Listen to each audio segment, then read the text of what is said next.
అన్నదాత అన్నదాత మీ అన్నదాత చెమటోడ్చి ఆహారాన్నందించే రైతన్నా అనునిత్యం నీ కండదండగా నిలిచే నేస్తం ఎవరన్నా అన్నదాత అన్నదాత మీ అన్నదాత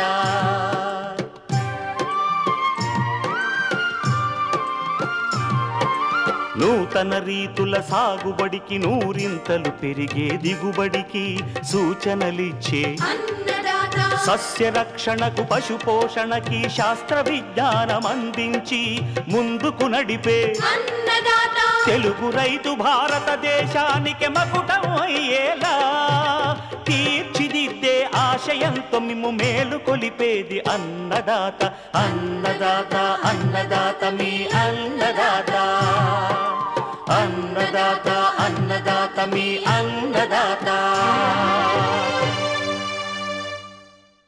అన్నదాత ప్రేక్షకులకు నమస్కారం. ఈనాటి ముఖ్యాంశాలు: పండ్ల తోటలకు అధిక నష్టాన్ని కలిగిస్తున్న పండు ఈగ నివారణ, సాగునీటి పరీక్షల ఆవశ్యకత,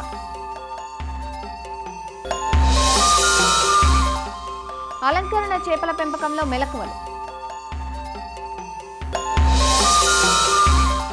ఇంకా జై కిసాన్ వ్యవసాయ సమాచారం.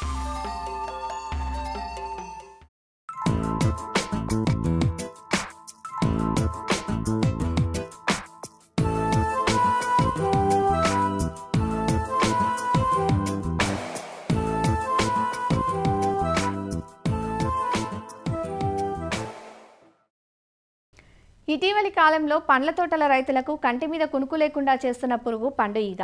చాప కింద నీరులా విపరీతంగా వ్యాప్తి చెంది ప్రారంభంలో ఎలాంటి లక్షణాలు చూపించకుండా పండ్లు పక్వానికి వచ్చాక మాత్రం తినటానికి పనికి రాకుండా చేసి విపరీతంగా నష్టాన్ని కలిగిస్తుంది ఈ పండు ఈగ. మామిడి, జామ, రేగు, బొప్పాయి, అరటి వంటి అన్ని రకాల పండ్ల తోటలను ఆశించి నష్టం కలిగిస్తుంది. ఈ పండు ఈగ వల్ల దాదాపు 30 నుంచి 50% వరకు దిగుబడులకు నష్టం వాటిల్లుతోందని అంచనా. కాయలు పెరగకుండానే పండిపోతుంటే పండు ఈగ నష్టంగా గుర్తించాలి. ఉద్యాన పంటల్లో పండు ఈగ నష్టం నివారణ గురించి తెలియజేస్తున్నారు ఆచార్య ఎన్జీ రంగా వ్యవసాయ విశ్వవిద్యాలయం, పార్వతీపురం, మన్యం జిల్లా రస్తాకుంటబాయి కృషి విజ్ఞాన కేంద్రం శాస్త్రవేత్త డాక్టర్ ఎస్ శ్రీనివాసరాజు. గత కొన్ని సంవత్సరాల బట్టి పండుగ ప్రభావం అనేది మనకి ఉద్యాన పంటల్లో అయిన మామిడి, బొప్పాయి, అదేవిధంగా మనకి ఈ జామలో చాలా ఎక్కువగా మనం గమనించడం జరుగుతుంది. ఈ పండుగ ఈ మూడిట్లు ఏదైనా కూడా కాయ పక్వానికి వచ్చిన తర్వాత, అంటే మనం కోసే ముందు ఈ పండుగ దాన్ని ఆశించి ఆ యొక్క కాయ పైన పల్ప్ మీద మనకి గుడ్లు పెట్టడం జరుగుతుంది.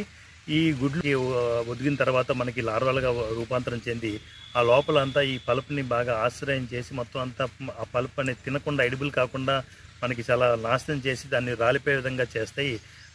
రైతుకి చాలా తీవ్ర నష్టాన్ని కలిగజేస్తున్నాయి. కాయలన్నీ కూడా రాలిపోయి మనకి మామిడిలో కానీ, జామలో కానీ, బొప్పాయిలో కానీ ఈ పండుగ ఆశించినట్లయితే అవి మార్కెట్కి ఎటువంటి మనం ఉపయోగపడకుండా ఉంటాయి. అదేవిధంగా ఆ పడిపోయిన రాలిపోయినవి కూడా ఫర్దర్గా ఇంకొక దానికి వచ్చే ఛాన్స్ కూడా ఎక్కువగా ఉండి తీవ్ర నష్టాన్ని మనకి కలుగజేస్తున్నాయి. అయితే దీనికి నివారణ చూసుకున్నట్లయితే ఏవైతే రాలిపోయిన పండుగ ఆశ్రయించిన ఈ పండ్లను మనం వేసి దూరంగా ఒక గుంటలో పడేసి దాన్ని కప్పేయడం అనేది చాలా ముఖ్యమైనది. అదేవిధంగా మనకి ఈ పండుగ రాకుండా ముందు ఏం చేస్తామంటే, ఇది ఆకర్షించే బొట్లు మనకంటే పండుగని ఆకర్షించడానికి ఏంటంటే దీని యొక్క ఫెర్మోన్ ట్రాప్స్ ఉంటాయి. అట్లయితే ఒక 5 నుంచి 6 అడుగుల ఎత్తులో ఒక ఎకరానికి 6 లింగాకర్షణ బొట్లు పెట్టినట్లయితే చాలా వరకు దీని ఉధృతి మనం తగ్గించవచ్చు. అదే దీనికి మామూలుగా రైతు స్థాయిలో చేసుకోవాలనుకుంటే మిథైల్ యూజినాల్ మందు అని, మిథైల్ యూజినాల్ అయితే అట్రాక్ట్గా పనిచేస్తుంది. అంటే ఈ ఆడదాన్ని మనం అది అట్రాక్ట్ చేస్తుంది, ఆడ పండుగని. అది మిథైల్ యూజినాల్ 2 ml. దాంతోపాటు ఈ మలాథిన్ అనే మందు 2 ml దాన్ని చంపడానికి, అంటే మనం పెట్టుకొని అక్కడక్కడ మనం పెట్టుకున్నట్లయితే అది ఆశ్రయించి దాన్ని మనం నివారించవచ్చు. ఇది కూడా మనకి ఏంటంటే ఒక 6 ప్లేస్లో ఒక ఎకరానికి మనం పెట్టుకోవాలి. ఇది రాకుండా కూడా మనం నీమ్ ఆయిల్ కొంత స్ప్రే చేసుకుంటే కొంతవరకు నీమ్ ఆయిల్ మంచి నాణ్యత కూడిన నీమ్ ఆయిల్ అయితే కొంతవరకు ఆ వాసన రాకుండా దూరాన్ని, అంటే దాని ఒక రిప్లెంట్ యాక్షన్గా పనిచేసి రాకుండా చేయడానికి ఉపయోగపడుతుంది. కానీ దానికన్నా బెటర్ ఈ మిథైల్ యూజినాల్ అనేది బాగా పనిచేస్తుంది. అలా కాకుండా మనం ఇంకా ఉధృతి ఎక్కువగా ఉందనుకుంటే మనం ఏం చేయాలంటే, 1 లీటర్ నీటిలో 100 గ్రాముల బెల్లాన్ని తీసుకొని దాంట్లో మనకి ఈ మిథైల్ యూజినాల్ కలుపుకొని మనం అక్కడక్కడ పెట్టినట్లయితే, బయటగా మనం వాడుకున్నట్లయితే చాలా వరకు దీని ఉధృతిని మనం నివారించవచ్చు. ఈ మామిడి, జామ, అదేవిధంగా బొప్పాయిలో నాణ్యమైన కాయల్ని మనం సరఫరా చేయడానికి, మంచి మార్కెట్కి తీసుకోవడానికి, అదేవిధంగా మంచి దిగుబడులు, నాణ్యత కూడిన దిగుబడులు పొందడానికి రైతులకి చాలా ఆస్కారం ఎక్కువ ఉంటుంది.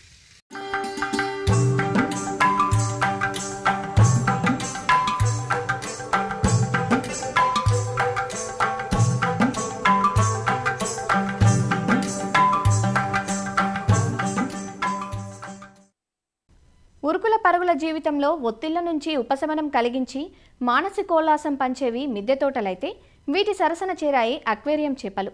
చిత్రమైన శరీరాకృతులతో వింతైన కదలికలతో కనువిందు చేసే రంగురంగుల అలంకరణ చేపల పెంపకాన్ని మక్కువతో కొందరు, శుభసూచకంగా ఉంటుందని మరికొందరు పెంచుతున్నారు. అక్వేరియం చేపల్లో అనేక రకాలు అందుబాటులో ఉన్నాయి. కొన్ని విదేశాల నుంచి దిగుమతి చేసుకున్నవైతే మరికొన్ని ఇతర రాష్ట్రాల నుంచి సేకరించినవి. మరి మన ఇల్లు అక్వేరియం చేపలతో ఆకర్షణీయంగా ఉండాలంటే ఆసక్తి ఉంటే సరిపోదు. ఆ చేప రకాలు, పోషణ, నిర్వహణపైన అవగాహన కలిగి ఉండాలి. అక్వేరియం చేపల పెంపకం గురించి వివరాలు నెల్లూరు జిల్లా ముత్తుకూరు మత్స్య కళాశాల ఆక్వా విభాగం అధిపతి డాక్టర్ ఆనంద్ ప్రసాద్ నుంచి తెలుసుకుందాం. అక్వేరియం చేపలు అనేటివి మనిషికి చాలా ఆహ్లాదాన్ని ఇస్తాయి. అక్వేరియం అంటేనే ఒకప్పుడు ధనవంతుల ఇళ్లలో పెట్టుకునే వస్తువుగా చూడబడేది. కానీ ప్రస్తుత కాలంలో సామాన్య మానవులు కూడా సులభంగానే మేనేజ్ చేసుకోవచ్చు. అయితే ఈ అక్వేరియం ఎందుకు పెట్టుకోవాలి అంటే, వాటిని చూస్తూ ఉన్నామంటే మనకున్న ఒత్తిళ్లు మొత్తం ఒక్కసారిగా దిగిపోతాయి అన్నమాట.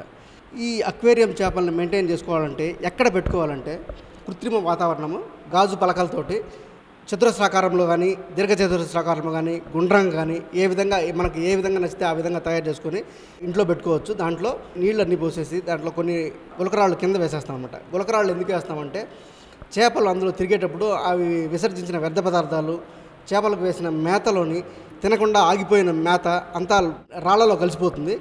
చేపలు ఈదేటప్పుడు అది మళ్ళా డిస్టర్బెన్స్ కాకుండా రాళ్ల సందుల్లో ఇరుక్కుపోతుంది అనమాట. దానివల్ల ఇటువంటి చేప అనారోగ్యానికి గురి కాకుండా ఉంటుంది. దానికి తోడు ఏరేషన్ పెడతాము. ఈ విధమైన చేపల్లో 2 రకాల చేపలు ఉంటాయి: సముద్రం చేపలు, మంచినీటి చేపలు. సముద్రం చేపలు పెంచడం కొంచెం కష్టమే, ఎందుకంటే ఏ రకమైన భౌతిక రసాయనిక కారకాలు మార్పు వచ్చినా కూడా ఆ చేపలన్నీ చనిపోయే అవకాశం ఉంటుంది. అదే మంచినీళ్ళలో అయితే ఇవి కొంచెం రఫ్గా ఉంటాయి, చాలా నిరోధకత కలిగి ఉంటాయి. వీటిలో భౌతిక రసాయనిక కారకాలు ఏమైనా మార్పు వచ్చినా కూడా ఇవి పెద్ద ఇబ్బంది అనేది ఉండదు. మంచినీళ్ళు కానీ లేదంటే సముద్ర చేపల్లో కానీ మళ్ళీ 2 రకాలు ఉంటాయి. ఒకటి గుడ్లు పెట్టేటివి, 2 పిల్లల్ని డైరెక్ట్గా కనేటివి. కోయి కార్పు అంటే బంగారు తీగ గుడ్లు పెట్టే రకమే. అది చాలా రఫ్గా ఉంటుంది, ఎటువంటి వాతావరణాన్ని తట్టుకొని పెరగగలుగుతుంది. అదేవిధంగా బంగారు చేప, గోల్డ్ ఫిష్ అంటారు, అది కూడా అదే జాతికి చెందిందే. ఇటువంటి చేపలన్నీ గుడ్లు పెడతాయి. కొన్ని గుడ్లు పెట్టి జాగ్రత్తగా కాపాడుతాయి అన్నమాట. అటువంటి ఉదాహరణకి గౌరామి, తర్వాత ఫైటింగ్ ఫిష్ అంటారు, బెట్టా స్ప్రెండెన్స్ దాని సైంటిఫిక్ నేమ్. గుడ్లు పెట్టేసి తన లాలాజలంతో ఆ గుడ్లన్నీ ఒకదానికొకటి అతికించి ఒక బంతిలాగా తయారు చేసి నీటి ఉపరితలంపై తేలుతూ ఉంటాయి. తర్వాత అవి పొదుగుతాయి అన్నమాట. ఫైటింగ్ ఫిష్ అనేది చాలా కోపిస్ట్ చేప. ఇది ఒంటరిగా ఉండటాన్నే ఇష్టపడుతుంది. అదేవిధంగా కొన్ని ప్రత్యేకమైన చేపలు వాతావరణ పరిస్థితులను బట్టి ఏంజల్ ఫిషెస్ కానీ లేదంటే విధవ చేపలు అని ఉంటాయి. ఇటువంటి వాటిని అన్నింటినీ మనము ఇళ్లలో కూడా పెట్టుకొని పెంచేదానికి అవకాశం ఉంటుంది. గోల్డ్ ఫిష్, ఏంజల్ ఫిష్ అనేటివి ఎవరైనా ఎక్కడైనా బతుకుతాయి. గప్పి, మోలి అనే పిల్లలకు అనే చేపలను కూడా మనము పెంచుకోవచ్చు. ఇవి సులభంగా మెయింటైన్ చేసుకోవచ్చు అనమాట. ఆర్చర్ ఫిష్ అని ఉంటుంది, అంటే బాణపు చేప అంటారు అనమాట. అదేంటంటే పురుగుల్ని బాగా తినగలుగుతున్నది. తన లాలాజలంతో బాణంలాగా విసిరేసి ఆ పురుగుల్ని అట్రాక్ట్ చేసేసి ఆ పురుగుల్ని నీళ్ళలో పడేట్టు చేసి ఆ నీళ్ళ దాన్ని తింటాయన్నమాట. అవి ఇంట్లో పెట్టుకుంటే ఇంట్లో వర్షాకాలంలో పురుగులు వచ్చే అవకాశం కూడా తగ్గిపోతుంది. ఏ చేపలను పెట్టుకోవాలంటే, గుడ్లు పెట్టే చేపలు, పిల్లలు పొదిగే చేపలు 2 ఉంటాయి కదా. ఆ 2 ఉన్నప్పుడు పిల్లలు పొదిగే చేపల్ని, గుడ్లు పెట్టే చేపల్ని ఒకే దాంట్లో ఉంచినా పర్లేదు. కానీ పిల్లలు పెట్టే చేపలను అయితే పిల్లలు పెట్టిన తర్వాత పిల్లల్ని సపరేట్ చేయడం ఉత్తమం అండి. ఎందుకంటే కొన్నిసార్లు వాటిని అవే తినేసే అవకాశం ఉంటుంది. అటువంటి అవకాశం లేకుండా గుడ్లు పెట్టినా పిల్లలు పెట్టినా వెంటనే తల్లిదండ్రులను వేరు చేసేయాలి. 2, అక్వేరియం ఎటువంటి ప్రదేశాల్లో ఉంచుకోవాలంటే, మనకు గాలి వెలుతురు సరిగ్గా అందే ప్రదేశంలో అక్వేరియాన్ని ఉంచుకోవడం వల్ల చేపలు పెద్ద ఇబ్బందిగా ఉండదు. ప్లస్ రాత్రిపూట గాలి వెలుతురు తక్కువగా ఉంటుంది కాబట్టి అక్కడ మనం ఒక లైట్ వేసుకోవడం వల్ల, అందులోనూ కొన్ని కృత్రిమ మొక్కలు కాకుండా సహజ మొక్కల్ని తీసి లోపల నీళ్ళలో పెడితే ఆ సహజ మొక్కల నుంచి ఆక్సిజన్ ఉత్పత్తి చేసే అవకాశం ఉంటుంది. కాబట్టి ఏరేషన్తో పాటు ఇటువంటివి కూడా పెట్టుకుంటే మంచిది. అక్వేరియం చేపలకి మేతలు వేయాలంటే కమర్షియల్గా మనకు అక్వేరియం షాపుల్లో కొన్ని మేతలు దొరుకుతాయి. అవి వేయటం వల్ల అవి ఆరోగ్యంగా ఉంటాయి. అవే కాకుండా వాటికి కలర్స్ ఎన్హాన్స్మెంట్ కావాలంటే లైవ్ ఫీడ్స్ అంటారు. ఉదాహరణకి ట్యూబిఫెక్స్, బురద వానపాములు, కైరనామిడ్ లార్వేలు ఇటువంటివి వేయడం వల్ల వాటికి ప్రత్యుత్పత్తి శక్తి పెరిగి వాటికి రంగులు కూడా పర్ఫెక్ట్గా ఎన్హాన్స్ అవుతాయి. ఇవి కాకుండా మా స్టూడెంట్స్ కొంతమంది క్యారెట్, బీట్రూట్ ఇటువంటి వేసి వాటిని రంగులు ఎలా ఎన్హాన్స్ చేయాలి అనేది ప్రస్తుతం ఎక్స్పెరిమెంట్ చేస్తూ ఉన్నారు. గోల్డ్ ఫిష్ మరియు గప్పిల్లో రెండిట్లో ఎలా చేయాలనేది చేస్తున్నారు. ఇటువంటి చేపలని ఎట్లా ఉత్పత్తి చేయాలనే విషయంలో మేము ట్రైనింగ్స్ కూడా ఇస్తుంటాము. వాళ్ళు కూడా సొంతంగా వాళ్ళ ఇటువంటి ఇండస్ట్రీని ఎంటర్ప్రెన్యూర్గా డెవలప్ అయ్యేదానికి అవకాశం ఉంటుంది.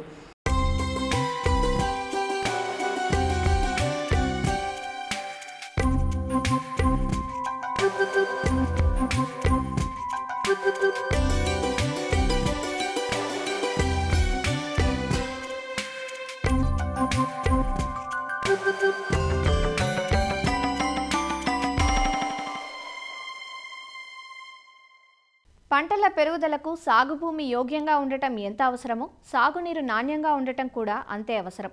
భూగర్భ జలాలు అడుగంటిపోతున్న ప్రస్తుత పరిస్థితుల్లో భూగర్భాన్ని పిండి సాగునీటి అవసరాలను తీర్చుకుంటున్నాం. వర్షపాతం అత్యల్పంగా ఉండే ప్రాంతాల్లో అడుగంటిపోయిన నీరు అంత నాణ్యంగా ఉండదు.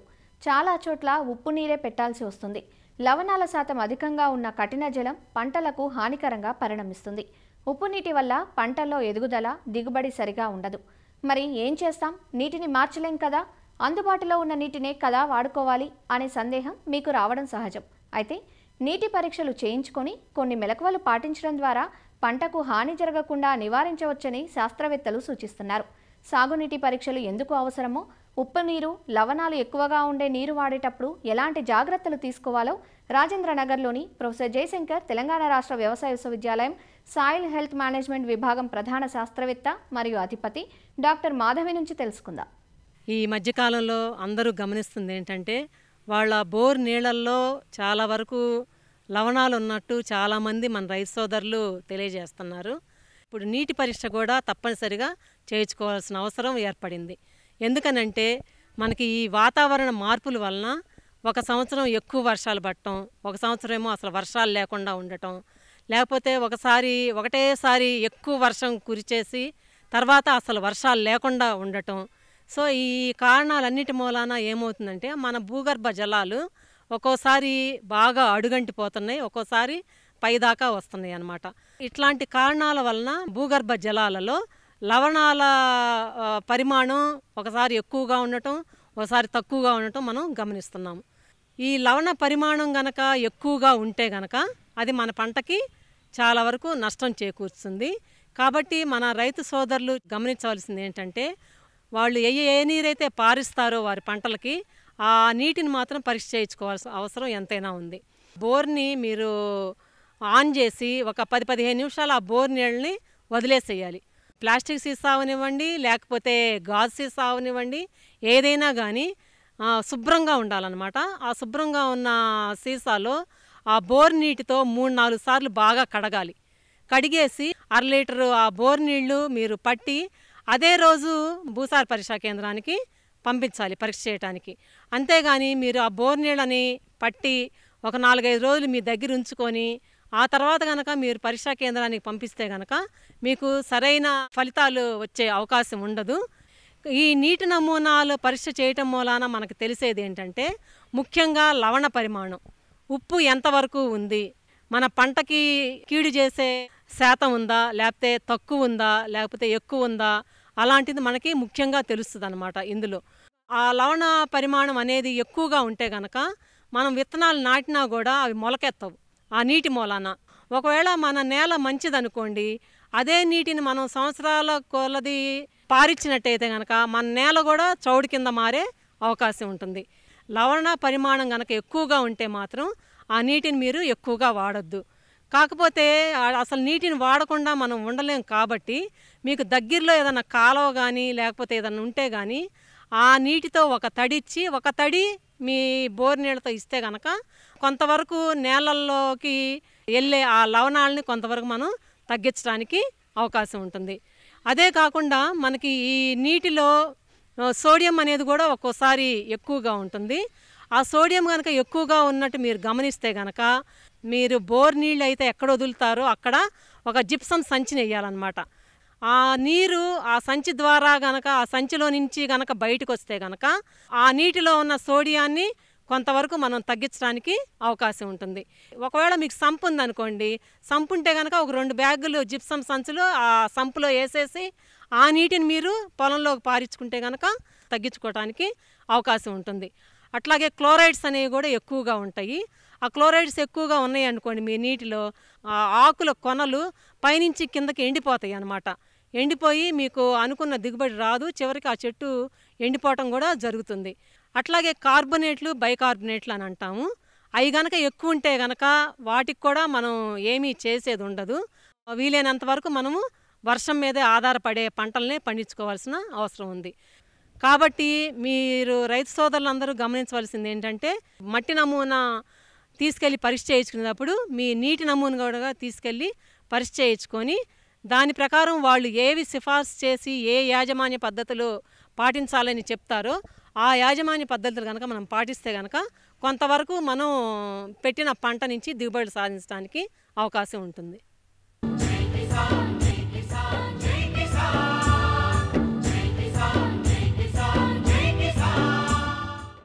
వ్యవసాయ సమాచారం ఇప్పుడు జై కిసాన్లో చూద్దాం.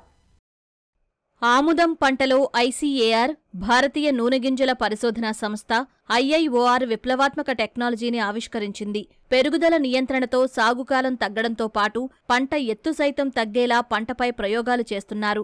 సాధారణంగా 150 నుంచి 180 రోజుల పంటకాలం కలిగిన ఆముదం సాగు ఖరీఫ్ సీజన్లో రైతుకు అంతగా లాభసాటిగా ఉండటం లేదు. ఆగస్టు, సెప్టెంబర్, అక్టోబర్ మాసాల్లో తుపాన్లు, వర్షాల కారణంగా చీడపీడల సమస్యలు అన్నదాతలను వేధించడం పరిపాటి. నివారణకు క్రిమిసంహారక మందుల పిచికారీ ఎక్కువసార్లు చేయడం, 4-5 సార్లు గెలలు కోయడం వంటి పనులకు కూలీలకు పెట్టుబడులు పెరగడం వెరసి అధిక శాతం రైతులు నష్టాలను చవిచూస్తున్నారు. అదే సమయంలో బీటీ పత్తి, హైబ్రిడ్ మొక్కజొన్న, వంగడాల రాకతో అధిక శాతం రైతులు ఆయా పంటల సాగువైపు మొగ్గు చూపడంతో ఆముదం సాగు విస్తీర్ణం గణనీయంగా తగ్గిపోయింది. దీన్ని దృష్టిలో పెట్టుకుని హైదరాబాద్ రాజేంద్రనగర్లోని భారతీయ నూనె గింజల పరిశోధనా సంస్థ ఐఐఓఆర్ ఓ వినూత్న సాంకేతికతను ఆవిష్కరించింది. ఆముదం మొక్క ఎత్తు పెరగకుండా కేవలం 2.5 అడుగులు మాత్రమే పెరిగి గెలల పొడవు నియంత్రించేలా ప్యాక్లోబ్యూట్రాజోల్ అనే రసాయన గ్రోత్ హార్మోన్ పరిజ్ఞానాన్ని అందుబాటులోకి తెచ్చింది. ఈ సాంకేతికత ద్వారా మనము పంటని 100 నుంచి 110 రోజుల్లో మాత్రమే మనం దీన్ని పంటని దిగుబడి తీసుకోవడానికి అవకాశం ఉంది. ఎక్కువ సాంద్రతలో మనము ఆముదం పంటను ఎత్తుకుని వరుసల మధ్య 2 ఫీట్లు, మొక్కల మధ్యలో 1.5 ఫీటు విత్తుకొని ఎక్కువ సాంద్రతలో పంటను మనం తీసుకోవడం ద్వారా ఈ సాంకేతిక డెవలప్ చేయడం జరిగింది. దీంట్లో ప్రధానమైనది మనం చెప్పేది ఏంటంటే, దీంట్లో ప్యాక్లోబ్యూట్రాజోల్ అనే గ్రోత్ హార్మోన్ ఉంటుంది. దాన్ని 2 దఫాలుగా ఒక 40 గ్రాముల ప్యాక్లోబ్యూట్రాజోల్ అనేది 35 రోజులకోసారి, 65 రోజులకోసారి స్ప్రే చేసుకోవడం ద్వారా పంట ఎత్తు అనేది 2.5 ఫీట్లకి పరిమితమయ్యి 1 నుంచి 2 గెలలు రావడానికి అవకాశం ఉంటుంది. దిగుబడులు కూడా మనం దీర్ఘకాల పంటలు వచ్చే దిగుబడిని కూడా మనం ఈ 110 నుంచి 120 రోజుల్లో తీసుకోవచ్చు. బూజు తెగుళ్ళు కానీ, కీటకాల సమస్యలు కానీ చాలా తక్కువ మెకానికల్ హార్వెస్టింగ్ ద్వారా హార్వెస్ట్ చేసుకోవడానికి అవకాశం ఉంది. దీర్ఘకాలిక పంటలో రైతులు దగ్గరగా 3 నుంచి 4 సార్లు గెల్ల కోయాల్సిన అవసరం ఉండేది. ఆ ఖర్చు అనేది దీంట్లో మనకి యాంత్రీకరణ ద్వారా, మెకానికల్ హార్వెస్టింగ్ ద్వారా మనకి ఆ ఖర్చు కూడా చాలా వరకు తగ్గిపోతుంది. ప్యాక్లోబ్యూట్రాజోల్ వాడకం వల్ల ఉత్పాదకతలో ఎలాంటి తేడా రాకుండా పంట కాలాన్ని కుదించడంతో పాటు రెండో పంటకు అవకాశం ఉంటుందని శాస్త్రవేత్తలు చెబుతున్నారు. డ్రిప్ ద్వారా 4 ఫీట్ల మధ్యలో వరుసల మధ్య దూరం పెట్టుకొని మొక్కకి 60 సెంటీమీటర్ల మధ్యలో దూరం పాటించుకుంటూ డ్రిప్ లేటరల్ని పెట్టుకున్నట్టయితే మనం రబీలో అధిక ఆదాయాన్ని పొందొచ్చు. చాలా డెమాన్స్ట్రేషన్స్ కూడా చేయడం జరిగింది. దీని ద్వారా మనకు ఒక దాదాపు రైతులకి 15 నుంచి 20 క్వింటాళ్ళు కూడా తీసిన రైతులు ఉన్నారు. పంట డ్యూరేషన్ని, కాలపరిమితిని తగ్గించి వివిధ ఖరీఫ్, రబీ పంట క్రాపింగ్ సిస్టమ్స్లో ఎలా ఫిట్ చేయాలన్న ఆలోచనతో హార్మోన్ల వాడకం ద్వారా మొక్క యొక్క ఎత్తును తగ్గించడం, దాని ద్వారా ఏమైందంటే ప్యాక్లోబ్యూట్రాజోల్ అనే మందు 40 గ్రాములు ప్రతి హెక్టర్కు వాడినప్పుడు ఏమైందంటే ఈ మందు ద్వారా కణుపుల మధ్య దూరం తగ్గి, కంకి మధ్య దూరం కూడా తగ్గి, చాలా క్యాప్సూల్స్ అంటాం మనం, ఈ కాయల నెంబర్ మాత్రం అంతే ఉంది. కాలపరిమితి తగ్గుతుంది కానీ ఈల్డ్ అనేది మనకు 13-15 క్వింటాలు మనం మెయింటైన్ చేయొచ్చు. పంట ఎత్తు తగ్గడం వల్ల ఈ పెస్ట్ మేనేజ్మెంట్ కానీ, డిసీజ్ మేనేజ్మెంట్ కానీ చాలా సులభం అవుతుంది మనకు.